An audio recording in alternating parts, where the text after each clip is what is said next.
Magandang araw po. Narito na po ang magiging lagay ng panahon ngayong araw ng Lunes, April 1, 2024.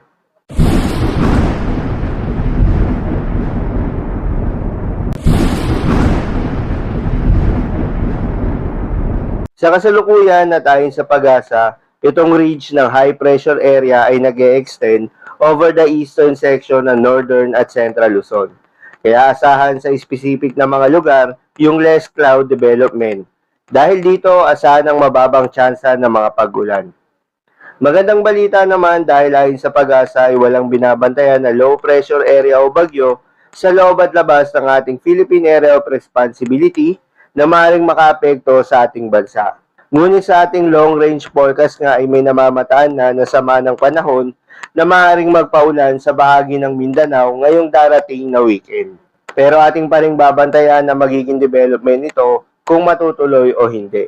Para naman sa lagay ng panahon ngayong araw ng Lunes dito sa Luzon, posible sa silangang bahagi ng Northern Luzon o sa may Cagayan Valley ang bahagyang maulap hanggang sa maulap na kalangitan, habang sa Metro Manila at nalalabing bahagi ng Luzon ay asahan ng mga tsansa ng mga localized thunderstorms. Para naman sa Visayas at Mindanao, asahan ng bahagyang maulap hanggang sa maulap na papawirin na may mga tsansa ng mga pulupulong thunderstorms.